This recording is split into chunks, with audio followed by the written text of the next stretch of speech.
Bible is a book of the greatest contradictions. Respect or lack thereof for other religious persuasions have sparked wars which spill over even today.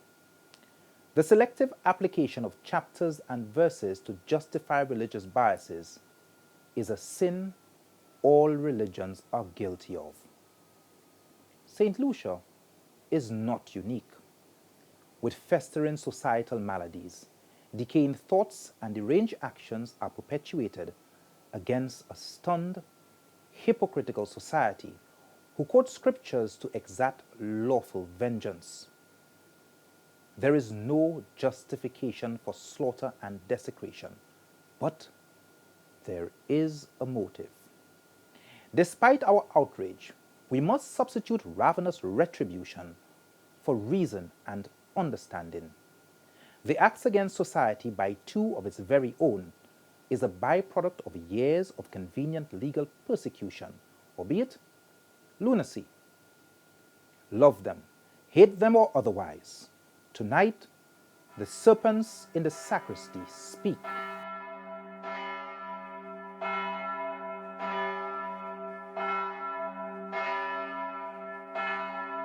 The Roman Catholic Church is the largest Christian church in the world, with more than 1.2 billion members worldwide.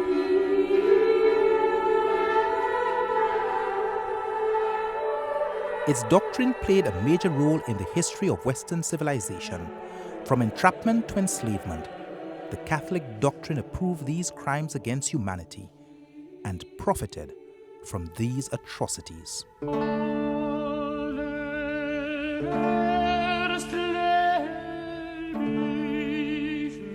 The Inquisition is a judicial system instituted by the Church. Its sole aim was to combat heresy. Heretics were the Christians who opposed the false insistence and doctrines of the Pope and wanted to live by the Bible.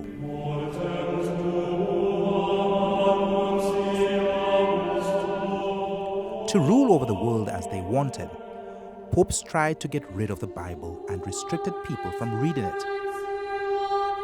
Pope Alexander II labeled those who read the Bible as heretics and commanded to confine Christians deemed as heretics and confiscated their property.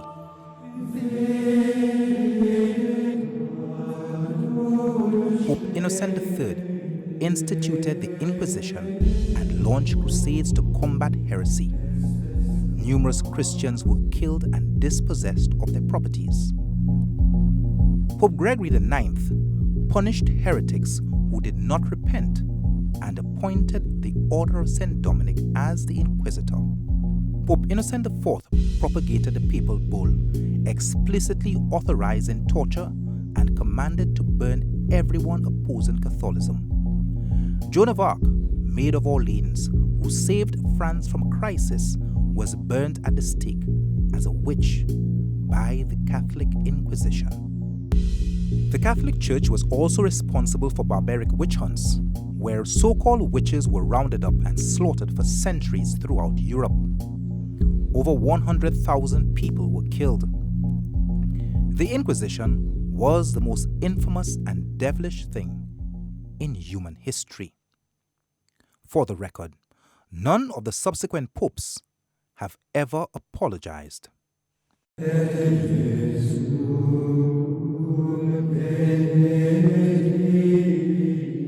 Catholic priests are expected to make a vow of poverty, so it is ironic that the Roman Catholic is actually the richest religion in the world.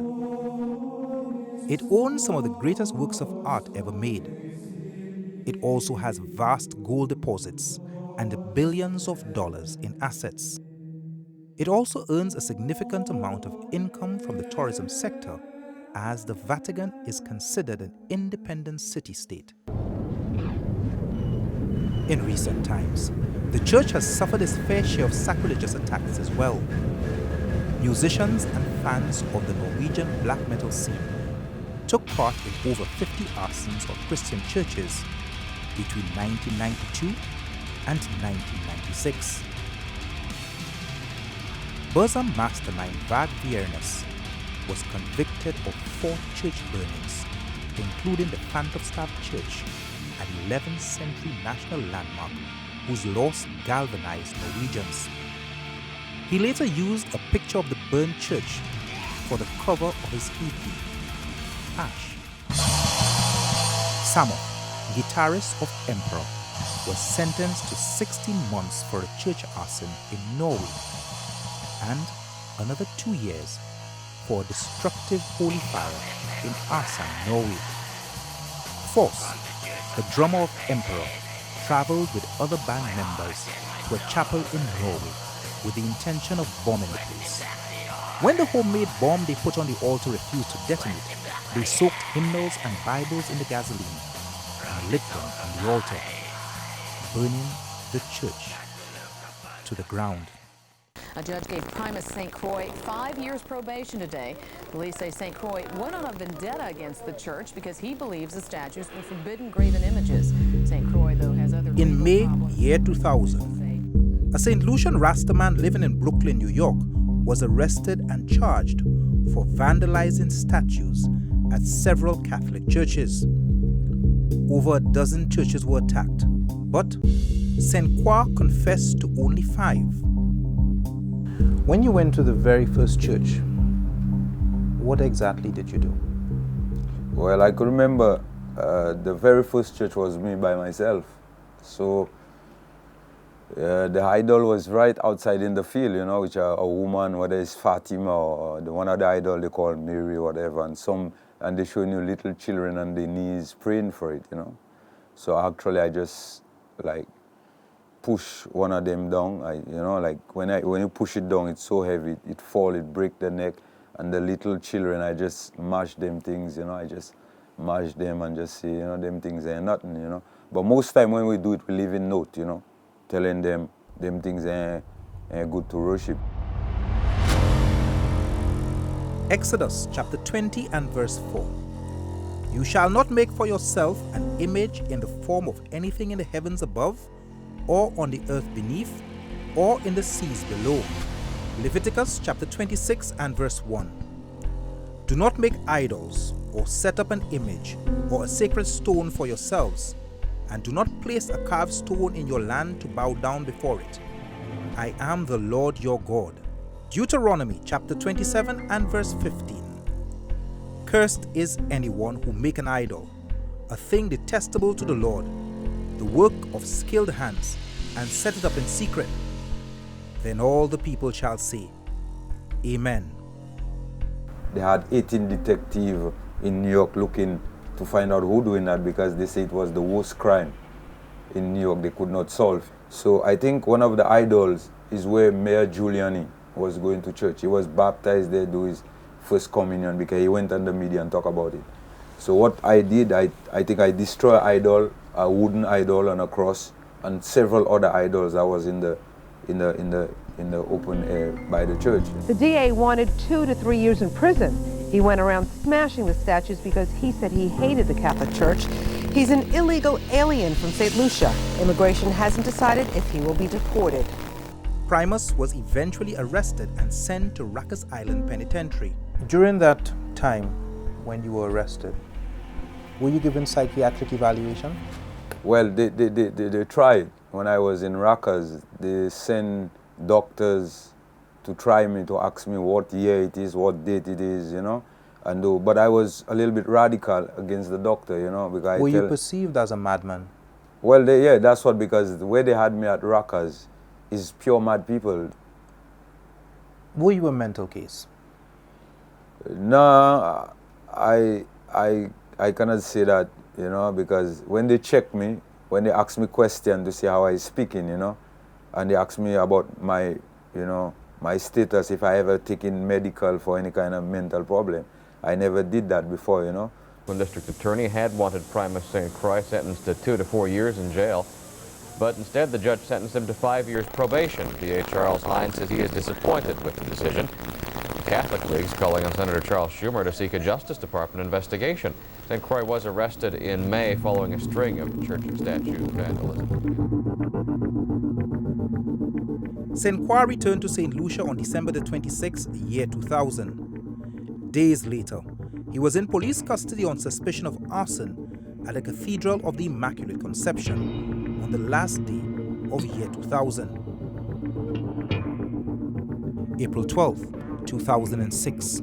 Hundreds of parishioners gathered at the minor basilica to kneel and pray. As His Grace Kelvin Felix strolled out of the church, an assailant attacked him from the back, forced him into a headlock, and attempted to slash his throat. The holy man was able to struggle and push his aggressor to the ground. Fortunately, the Roman Catholic collar on his gown had shielded his neck from injury. This was evident because the collar was cut. The attacker, a man in his early 20s, hailed from Rockhall. Nobody doesn't come and blaze your place of fire. Nobody! Nobody! But by far, the one incident which shocked St Lucian parishioners, the region and the world was the New Year's morning attack on the minor basilica in year 2000. The accused, 20-year-old Kim John and 34-year-old Francis Philip, were both from Rockhall. But who are they? Were they guided by Rastafari ideology? How did they plan and execute this attack? Did they act alone? Are they remorseful? And if they were ever released from prison, would they do it again?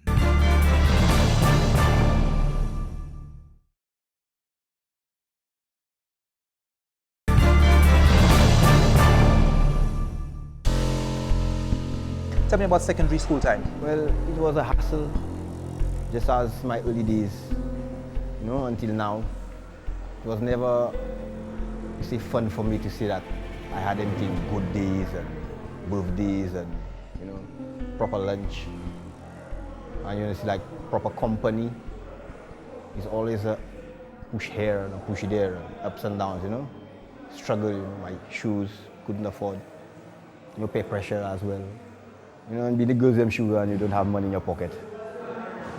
No way, Yeah, well, at one time I had a teacher telling the class to keep away from me, I'm a devil, You check it, I never say I had a favorite teacher, a favorite friend at school. You check it, it's just always a struggle, a fight down. You check it, I'm not being as a poor little black boy. You check it, my little black pair jarred, my feet, you check it, and my one pair of uniform from the time school open to the time it closed, you check it. One exercise book when school opened, and one piece of lead pencil because there are 10 of us in the house. So then one lead pencil will break into 3. So sometimes I get the piece with the eraser, sometimes I get in the center, sometimes I get the end. So now if I get the piece with the eraser, any piece I get, I have to have a sharpener to sharpen it. So I don't tell what they're chewing. Can they lend me the sharpener to sharpen my piece of lead pencil? They tell me no. That their mothers tell them not to lend nobody the sharpener. The sharpener, I check it. So then now, I just hold in my cool, So then time to write. I cannot write. The teacher tell me, well, what happened with the class going on? What I do my work, so I tend to miss my lead pencil and sharp. You check it. How is it sharpened? She said, get it on, you check it. And still she just treat me like I'm nothing for the time. That time she would just tell me, go in that corner there. On a single chair. And she had nothing to do with me for the whole day, check it. So sometimes I would go by the seaside. If I have get a piece of line, I get a hook in the fishing boat to check it. I try to catch 2 fish to just occupy my mind. You check it, why I never think to say, go and shoplift, go and beg nobody around the city, you check it. It's just I stay between the boats for hours, maybe till 3 o'clock. And then I wait, when the children knock off, I just walk in the midst. And when I reach home, I tell my mother, well, I was in school, you check it. What about you? You had brothers and sisters? Yeah. How many? About 4. 4 brothers, about 3 sisters. And what was your mom like? She was kind. She used to bring me everywhere, but it wasn't anything positive she was bringing me on, it's like I used to keep her secrets. So you're like, mama's favorite, I do talk like that, right? But without realizing the detriment to my thoughts, my attitude, and even towards them and others around me. I was at the Coca-Cola factory. Yes, I was that early age, not working for the company, just you come to buy your soft drinks, I would say, yes, the mister, can I carry the crate in and out, and you will, vibes me, give me a tip, you check it, so you agree, tell me yes. I get to your trunk, you give me something, give me the key, get the crates. Sometimes you give the money in my hand, or sometimes you can pay it yourself. And when I return, you give me whatever, if it's $1, 50 cents, 25 cents, check it. So there was a number of us that was on that vibes, you check it, them times there, like in the 80s, you check it, and we used to make, like, eat our bread there. Check it? Yeah, sometimes we're making 100 odds for our day. You check it? And that time they were 15 years, those was younger than me. You check it? Yeah, no parents coming around and take their children away from there. You check it? I remember the authority, like the policemen, them tell us, well, that we got to leave, and look, is that for us or somebody? Check it? Like, nobody cares, How did you all become friends? I used to see him in my younger days in the yard. I used to see the struggle. Because in spite of, you will see the rich, there is still higher rich, middle rich, and you still find a fight amongst them. So likewise the poor or the middle class. So they were considered in the area like, it's like outcasts, black when you're black and you're poor again. Or they say like people by the river, the poor moon, And though our struggle was hard still to be living in a big house, look like a castle, and the cupboards are bare. The children are dying from starvation. You see, it's just an excitement. You see, a lot of people go through these things. So I used to see these things because I used to feel the tribulation myself. Like the first time you all started liming, what was that like? So that was about in early 2000, right? But we had encounters before that already, where we used to go down to Susi, and Roseau as well. Getting bananas, on the plantation after collecting the boxes, to bring to the wharf. So we used to eat our bread, like they used to assist us. But we started, like I said, in 2000, early 2000, we were around March, April. We were around March, April. And you were Rastafarian? Yes. How about you? Yeah. You, on the other hand, had been to the Adventist church. No, you. The Adventist church. You had been to another church. Yeah, I've gone through the Muslim faith already. I've been through Church of God, baptized in the 7 days. I even sit down on the benches with different. Let's say I'm a members of fraternity already. I've been around. Right? I've gotten myself acquainted with different situations already. You know the world already. They always like nice things, and especially vulnerable prayer. So they're quick to embrace you. But I never stayed for too long, hand to hand. So, as of 2000, or your entire life, you ascribe to the teachings of Rastafari? Well, in my younger days, I used to call him, but I didn't know exactly what it meant. Understand? So as you see, around 2000, I started acknowledging him through my brethren too.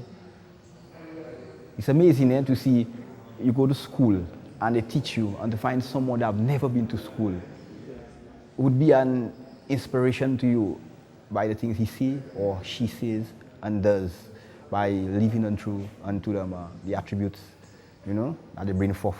So it was as a guide for me that I always wanted to have that kind of personality, to speak and let it manifest. Naibingi, 12 tribes, Nazarene. Which one? Same. Yeah, Bobo Shanti. Bobo Shanti, which one do you all Rastafari identify? is Rastafari. It's one head. Right? But at this moment, there is the Ethiopia African Black International Congress. Right?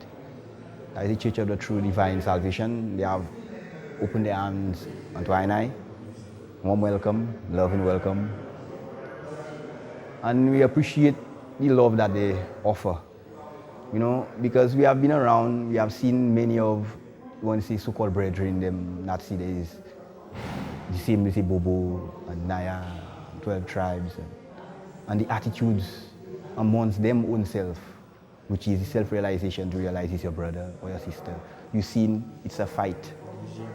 You know, it's like there's no vision amongst them. You know, it's only trivial things that they are after. Just as you say, the ball heads will rush for the big car and different. You know, you'd see the fight, you know, within themselves, you know, the material, even the abuse, verbally, you know, sexually, physically, emotionally, just name it. You've seen it just as you see in the Babylonians. You see in Babylon, you live a Babylonian. So you see the same thing. So from there now, you're asking yourself questions. Are they?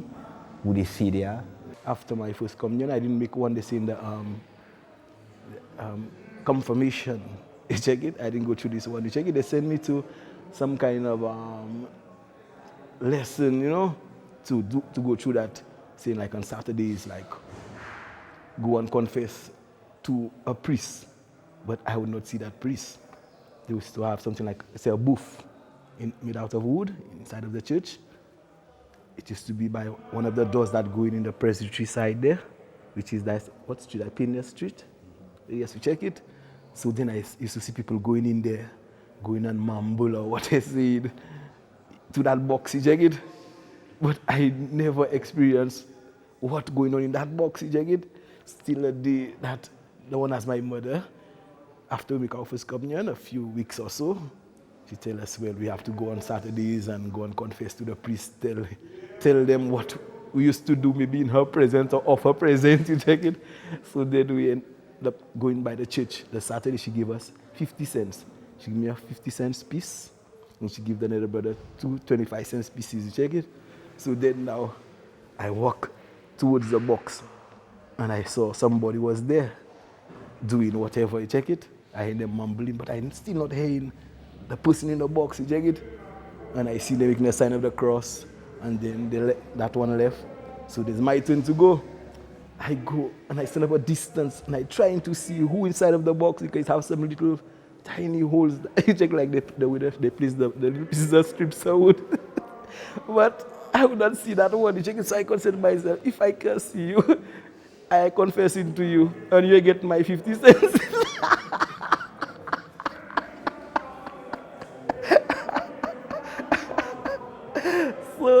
So the one hasn't, my little brother telling me, well, let's go and confess. I tell him, if you want to go, you could go, but I'm not going. And if you give whosoever that in that box your 50 cents, I will spend my 50 cents and buy ice cream and cake, and I won't give you.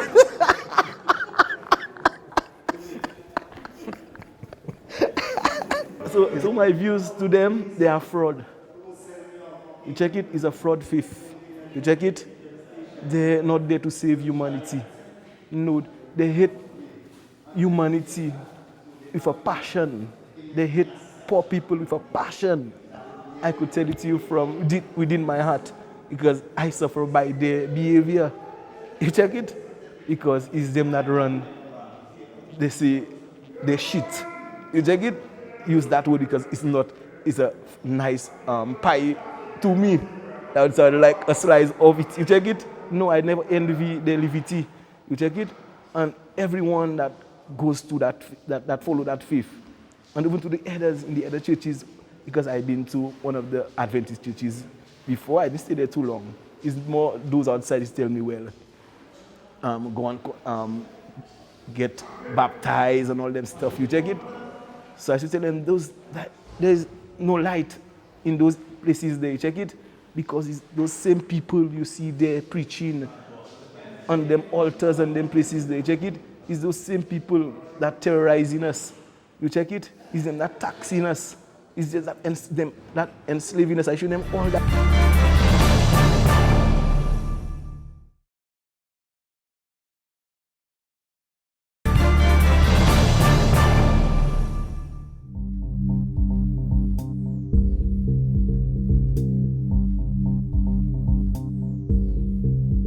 As what they say, learned men, intelligent men. Not even a 2-year-old they could fully that. Right?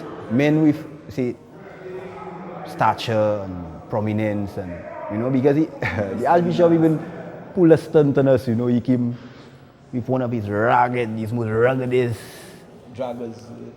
dressing, you know, holes and, you know, like he's so poor and his little shoes in his feet, a big hole, you know, in it. But he forgetting his long silver chain and his diamonds and thing, yeah, and then we there. And his expensive piece of equipment, maybe his phone or whatever he have there, because of that. Maybe he forget that, or he just find he lost, you know, in his jewelry. But yeah, I observed all that. I spoke to him. We had a chat, we reasoned. I told him about the corruption going on in the church and continues to go in the church. Likewise, Mr. Madabu, they all accepted that's true. So I tell him, but a man of your stature, a man of your position, you should have the strength within you because you see you serve the true living God to expel those that cause him destruction or you know, or just to the rotten fruits of the church when they're wrong. He said, that's true. So I told him, but when you will start then? Anyway, why you come to see us? So he said, he come to see we be released, you know, like he come to see that we get us safe, we out of here. So he said, like, we are brothers. So I told him, but if we are brothers, why we on opposite side then? You know? So he said, well, it's not everybody that'll be a king. You know? So I tell him, you're a king? So he said, yes. So I say, I'm a king too. So, you know, he laughed. You know? So I tell him, what kind of king are you? A pretending king, a king with riches, or a king that don't have nothing? So he laughed, he said, you don't have nothing. I say, come on, Mr. Archbishop, you don't have nothing. So I tell him, but my intention was, honestly, to let him walk down the streets barefooted. So I pursued, I tell him, can I try your shoes? You know? So he borrowed me his shoes. So I see, you know, them diamond socks.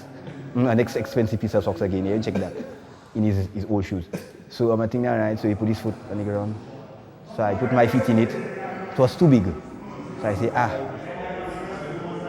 he'll walk with his shoes today because not fitting me. So I take his shoes, I put my finger in it, and I lift up his shoes like that, and I tell him, come on, Mr. Archbishop. I've been on the streets from tender age, the age of 15, I've been on the streets until now. I never meet you on the streets. You know, I know what it is to sleep out in the open, you know, eating handouts from people, you know. Rough, I never see you. So how your clothes get in that condition and your shoes and stuff, you know. So he'll have to tell me, well, when he was younger, he was born maybe in the Masha area. He give me a picture, you know, of a little dwelling place, and I tell him, cut the puppy shooting for the time there because it's obvious. All right, so he laughed, you know, he tell me, well, he have, right? Because you know the church pays itself, you know. So I proceed to ask him, where did the church get the first dollar? To have so many dollars today that he even tried to put a stunt on me that he have nothing, you know, and try and have me maybe like baffle or whatever that I don't know of the dealings of the church. When I raised under the umbrella of the church, my mom, my father, the whole my family is, you know. So he tell me, man, I realize what you said. But the honest truth, you didn't have the right to go and be desecrate or vandalize or, you know. I tell him, well,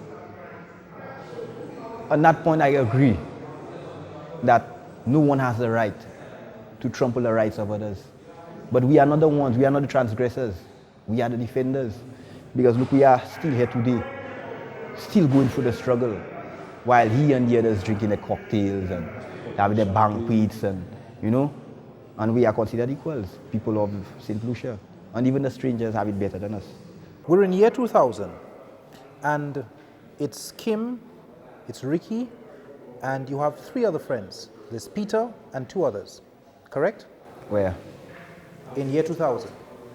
In the church? No. On the streets? On the streets. Yes, there are about 5 of us. There were 5 of you. Right. Tell me who. It was Francis, myself, one called Joshua. What is his name? Paul? Yes, I think one of them was Some like Paul. Some like one they call Kuku, they call him Francis. And the other one, Loisy.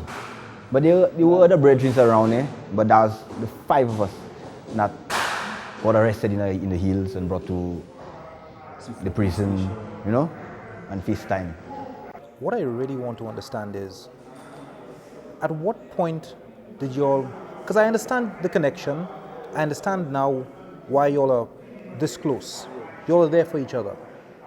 At what point do y'all sit down and formulate a plan to burn a church, the Catholic Church or the cathedral? Well, I would say, you didn't say sit down and formulate, because this was destined to happen, like the Archbishop said. It is written that Rome will be burnt, as all the other nations that have to counsel against Jah and the Anointed. At what point does that transfer into, let's get together and burn the Catholic Church? 2000, around April, May, around there. After my encounter with the voice in the wind. The voice in the wind? All right, Tell me about the voice in the wind. Right, I was dwelling in a place in Fort Saint-Jacques by a river. I was like in charge of like a spring, you know. So I was cooling out in a cave there through difficulties with my family and stuff. Same fight up thing. And again, my nati, you know, growing, so like they don't like Rasta. All right, so Jah let me through. I go by the spring. So that night, I heard a voice say, "Isis," from the heavens, and a wind just passed through a strange feeling, you know. So I said to myself, "Farah, just check me there, man." I said, "But no, Farah, not there, Farah in the city. The other brethren that check me there." So I tried to put a picture in my mind of the voice. I could try and, I said, man. So I questioned myself, I say, the devil had called me there, man. You know, like, you know, as soon as that thought passed in my head, I just said, but nah, but you humble you to never, you know. So it's sad. But I just heard the voice shout me again, "Isis." When the voice shout me, I just feel a fire just raised within my soul, Jah. And I just fall on my knees, man. And I just raise my hands unto Jah and just call on Jah and just, last year, you know, I had my rod and stuff. I pick up my rod and thing. And, you know, I do my readings already before. So it's like, I realized that there was a purpose. And there is a purpose for me. You know, even in my younger days when I used to hear voices calling, they tell me the cat, that would be saying, or whatever. I used to hear that the voices calling the same way, you know, in my younger days. So I say, I have some paranoia or something, man. But they never classed me as a mad child, you know. But I used to keep that within myself, until that day. But the way the voice called out to me, it didn't call out to me with fear. It called out to me like, you see, like somebody seeing you and they want to tell you something with a little laughter in between, you know, that a victory, you know, is sweet, them kind of way. It's like, I could see your struggle, man. Rise. The way you go is the right way. Why did you all choose that date? It is not we that choose that date. Because honestly speaking, as it was and is rooted within us, it is just the manifestation of that day that just had to happen. Because there is before that for gas already. Right? There is so to see that from that day that calling was there. It was already rooted within us that we have to do something. When we return, the countdown to terror. Did they see a woman screaming? So he screamed. I think man, when they're on fire, they're screaming More more. than a female.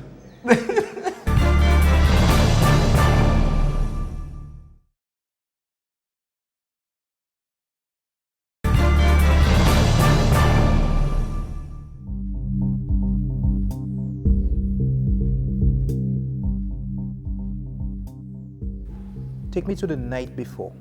Yes, we slept on Packer Road under the naked sky as usual. We didn't have any dinner that night. But we had some man at home, my brethren, a little change.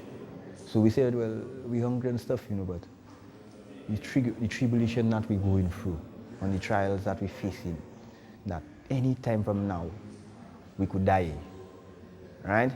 Being faced with all what we're facing, you know, all right. So we say, well, we'll sacrifice the money as we'll sacrifice ourselves, right? As we are living sacrifices, our brother's keeper, sister's keeper, right? So we went up to the mall, we purchased about $12 or something, so worth of gas, right? So we had it, we tried, go down Pavé, we passed We sleep under the naked sky, like I said earlier. And in the morning, maybe when you hear the church bell, we tell, yes, it's early morning, or maybe what's going on down there, because we're not partakers of church. But we say, all right, well, it's dawning. This is the time. What we have said, we have to keep our word. Because it's not about us to say that, hey, we get up and we burn a church and different thing, you know? Like I said, we are the defenders. We are the ones, the children of the slaves going for the struggle, up to like a day like today, right? We are the ones still faced with all forms of brutality, even to keep the hair upon our head. You were older. Why couldn't you stop him? No, if I stop him there, I would go contrary to our faith. We tell him what we're doing there is wrong. No, because it's between the two of us. You check it? It is and the Almighty Himself. It is a wider body than like what the universal, world thinking. you know? Saying like it's just two of us. No, we are countless. We are modern grains of sand upon the seashore. Our generation, we keep on growing. So if they think, well, all right, they'll get rid of two of us, and that's the story done. No, we keep on rising, and we keep on rising the same vibes, the same fire vibes, the same liberation vibes, you know. Tell me about that walk down from Pave with the gas. Yes, well, after we went to, we get the money, which is $15 from the one that owed me the money. We went to get the gas up the morning, we walked down Pave, and we went a Parker, and that's where we slept the night. And the morning, like before the sunrise, we had a church bell ring, first ring, and then we walked through Menadil, and we passed by the dairy, we crossed the dairy bridge, and we get to the Derrick Walker's Square, and we sat there a little while, then we go down our bended knees and we pray, we check it, and then we watch the vibes, the gathering, and you know, who going in, who going out, whilst we there seeing SSU passing, Yeah, we see the cheering in and out. prison officers passing, going on their duties, their rifles in their hand. You check it? That didn't bring They me even any shout shit, us. but, yeah, of course, one of them Yeah, is still working in here. You know, yeah. Yeah. They shout you all in the morning. Yeah, you know, a big 16 gauge. Yeah. You know? And then So we take life for granted, you know. Yeah. That's just what's going on in this world today. And then we go, we say our prayers and watch them and get them gathered inside of the church. 1 second. Kim, you all prayed before you all went into the church. Because even before the prayer, I told my brethren, brother, it will be done, but leave it for maybe the night. You know, at that moment, I felt the ground open. And when I felt the ground open, I felt a weight on my shoulder that brought me down to my knees. And I felt a fire like rise from the earth. It reminded me, you see, like when you see them movies, they show you like Ghostbusters and them kind of thing. And they show you like spirits rising from the ground. An encounter like that. And I start feeling like it tumbling around me, you know, and holding me and thing, you know. As soon as I said, well, leave it for later. Eh? So then, luckily, I ended up raising my hand and I just call on Jah. And you know, as at that moment, I just feel a strength just raising me. At that moment, and I just say, yes, Jah. I doubted even for a little while, right? But the warriors of my forefathers, the presence of the unseen is right there, you know? Tell me what happens next after the prayers. Yeah, so I told him, well, if you're ready for it to go, after we pray. So that's when he told me, well, no, leave it for another day. So I told him, no, today is today. Because if we have to walk away from there and go back up Pave, there's a possibility that we could get arrested or even beaten by the neighborhood. You check it? So it makes no sense to go there and face that, where we could just go do what we're doing. That, don't worry, they won't take our life. You check it? That they will arrest us. We'll spend some time in their prisons, but we'll be free someday. You check it? So I show him that, and then to set the example straight, I take the front. And we had two posties. We tie with cloth. You check it? And our jerrycan of gas, he had his, I had mine. And then when we walk in, before we enter the first gate, which is like from the outside, where they plant the flowers or whatever, you check it, we end there. Then he light mine, he light his, and then I take in front, and when I reach here, first that approached me was one that he was a patroller. You check it, see like you, because from outside they're watching him. He walking up and down, he looking outside, he walking, which is saying like, if you all say that is a holy place, get me right, you know. If they say that's a holy place, what's the peeping? And the bongs, looking around, like something suspicious will happen. And even the pigeon variety, that was over the door. I will talk about that, you check it? Right, the pigeon. There was a pigeon? A dead yes, pigeon like in a light, like by its neck. You check it? And it's like it's rotting and it's falling between the door. Yes. While the months and months passing. So we used to pass, we say, but then people not seeing that, man. So you say, how come it's not in his foot that the pigeon is caught? How is it in the neck? Like, you have to be somebody that put that there, man, in the neck. And then just we used to see them vibes there.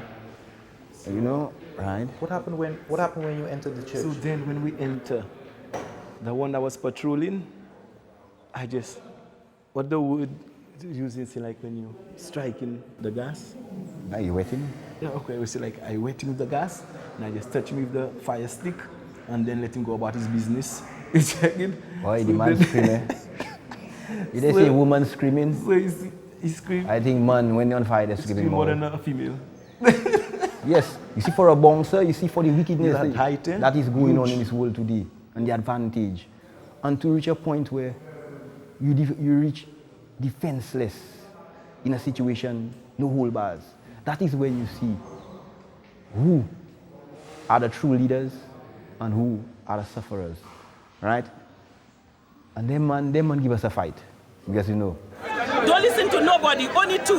They caught one of them at the back of fight. A fella came in for a big piece of stick. He said he lashed them. He has his shop, he closed his shop, he saw the fellas was running, he gave them one lash.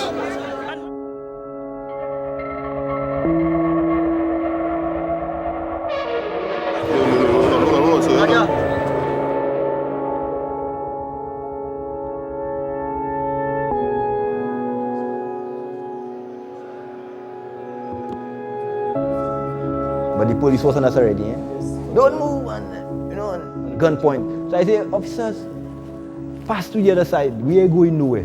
We are very happy to understand that the second person has been apprehended, and it means that the police are somehow on the ball, on the matter.